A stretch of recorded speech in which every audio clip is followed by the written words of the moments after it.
Welcome back to another episode of Ask and Ye Shall Receive Answers. We're back answering your questions.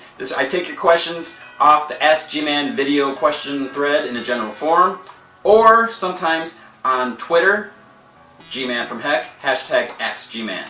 I used to do longer videos, now I've kind of done like around 10 minutes. So this week we're going to answer one question. It's a good one, good discussion here. It's from Ectoborge.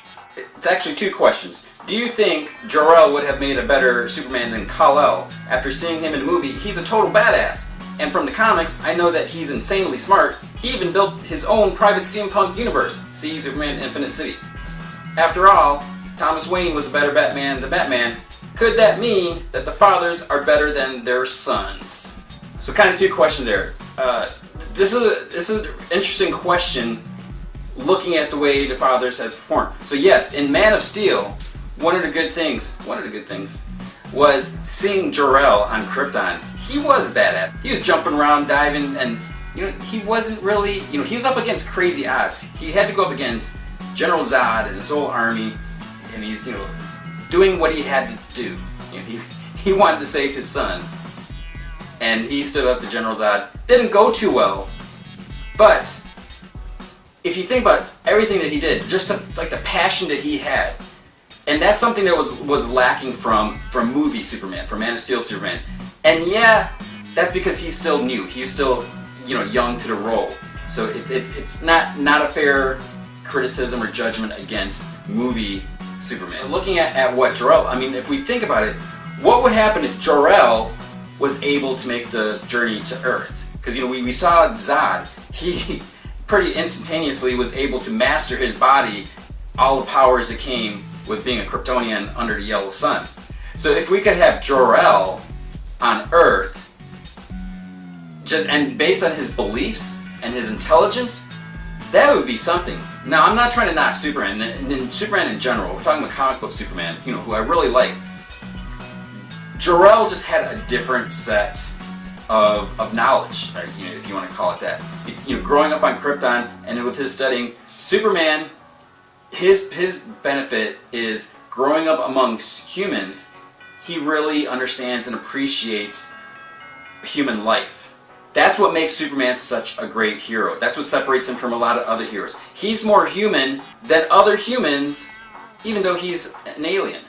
Because, he grasps onto the concept, these are the human people. He wants to try to save them. He wants them all to be better.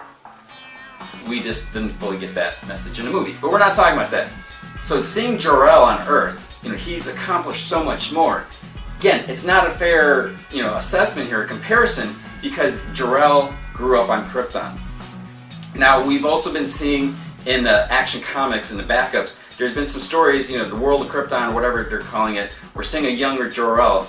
I'll admit, something about this, even though I really like the idea of seeing Jor-El and Lara back on Krypton, younger days before, everything happened, something's been kind of keeping me away from it, so I think it might be better for me, it might read better when it's collected. Hopefully it'll be collected. If they did like a one-shot or something, that would be really cool. But I would be curious what it would be like. There was a what if, I think it was like either a 2-issue or 4-ish issue, and it wasn't a what if, it was Elseworlds, because DC doesn't do what ifs, where Jor-El, Lara, and Kal-El made it to Earth. So we got to see what that would be like. So it's interesting to think Jor-El could have possibly been a better Superman than Kal-El, only because he has the advantage of his Kryptonian upbringing, his education, the technology, everything that he just had there, versus Kal-El, no offense, he grew up on a farm. He didn't even know what he was really destined to until his power started developing. It's possible Jor-El could have been more productive, more efficient, but Superman probably has more of a heart than Jor-El would have. As far as Thomas Wayne, now, if you want to base it on Flashpoint Thomas Wayne, was he a better Batman? Was he more efficient? This goes into the whole killing versus non-killing. If you're looking at the idea of Batman, Batman is supposed to strike fear into evil, into the bad guys. That's something that Batman has done up until I'd say around the 80s almost. I remember there's some comics where all of a sudden Batman's hanging out with Jim Gordon. It's like the aftermath. They capture the bad guys, whatever. Police are there. There's got to be reporters somewhere around, and you just have Batman in his blue and gray outfit. He's just kind of hanging out there. Where Batman is supposed to be an urban myth. If you can see, here's a guy dressed in a bat suit, a little silly, but even if it's a menacing dark suit, whatever, here's a guy, it's just a guy in a suit. Versus if he wasn't seen, if he's not seen hanging out with the police after everything goes down, you're not going to know what's happening. So then when he comes in that dark alley, yeah, you're going to like poop your pants or something when you see that. So that's kind of the problem that's been taken away from him. And also, I'm a strong believer that Batman should not kill. This is a whole different thing.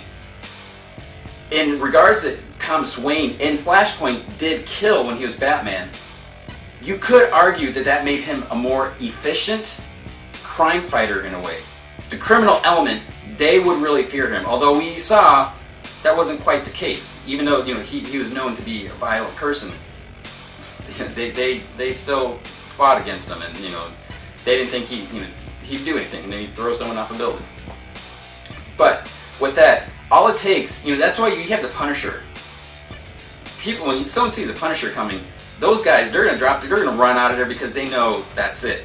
You see Batman, they're like, okay, what's he gonna do? He's gonna beat me up, maybe break some fingers or something, knock me upside the head.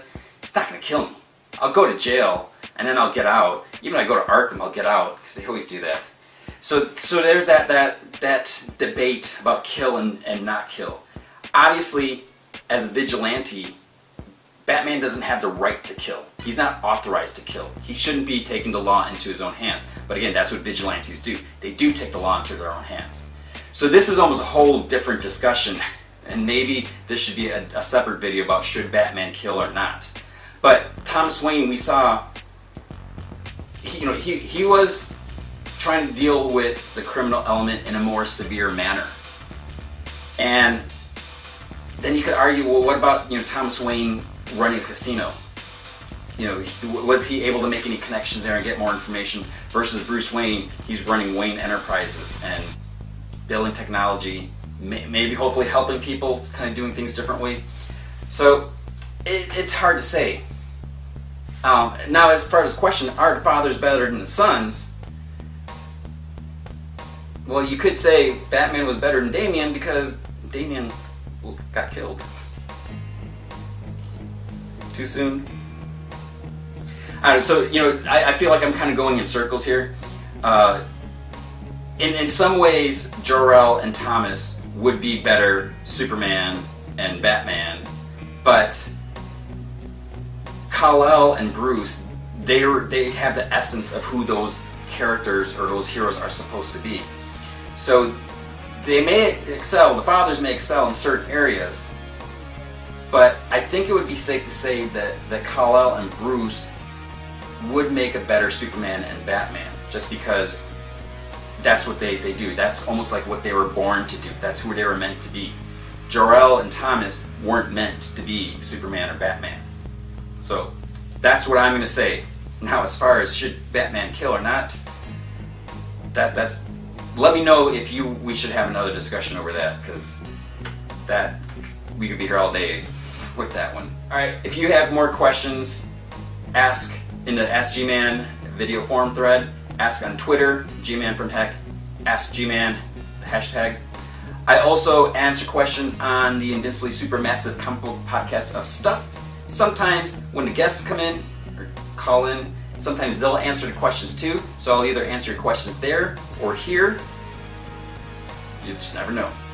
As far as the schedule of this video, I think I might be doing it like maybe every other week. So balancing this with the spoilers videos. We'll see, possibly sometimes we could have both of them the same week, along with the best stuff in comics. Thanks for watching. Let me know what you think about Jor-El and Thomas as Superman and Batman. Do you think they're better heroes? They could be better heroes? I'm going to say no. They might be more efficient in some ways, but they don't have the heart that Kal-El and Bruce do.